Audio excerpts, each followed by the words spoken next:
ஆண்டவராகிய இயேசு கிறிஸ்துவின் நாமத்தினாலே உங்கள் யாவருக்கும் என் அன்பின் வாழ்த்துக்கள்.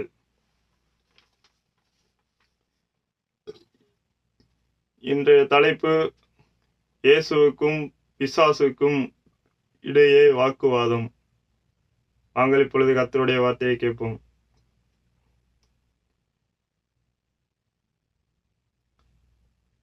நீர் சாஷ்டாங்கமாய் விழுந்து என்னை பணிந்து கொண்டால் இவைகளை எல்லாம் உனக்கு தருவேன் என்று சொன்னான் பிசாசானவன்.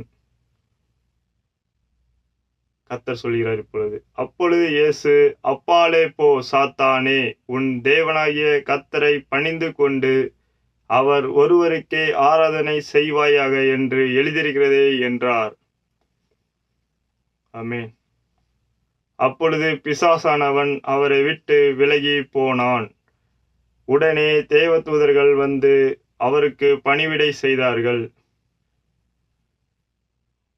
நம் வாழ்க்கையிலும் அநேக பிசாசுகள் என்னை வணங்கு, என் சிலையை வணங்கு, அப்பொழுதுதான் உனக்கு அற்புதங்கள் நடக்கும், அதிசயங்கள் நடக்கும் என்று நம் வாழ்க்கையிலும் பல சோதனைகள், ஆண்டவருக்கே பல சோதனைகள் கொடுத்த பிசாசு நம் வாழ்க்கையிலும் அநேக சோதனைகளை கொடுக்கிறான். ஆண்டவரை பணிந்து கொண்டால் நாம் நிச்சயமாகவே ஆசீர்வதிக்கப்படுவோம், பெருகப்படுவோம். இன்றைய வார்த்தையை கேட்ட பார்த்த உங்கள் யாவரையும் கர்த்தர் நிச்சயமாகவே ஆசீர்வதிப்பார். மறக்காமல் உங்களது லைக் பட்டனை லைக் பண்ணுங்கள், சப்ஸ்கிரைப் பட்டனை சப்ஸ்கிரைப் செய்திடுங்கள். மறக்காமல் கமெண்ட் பாக்ஸில் உங்கள் கருத்துக்களை பதிவு பண்ணுங்கள். தேங்க்யூ.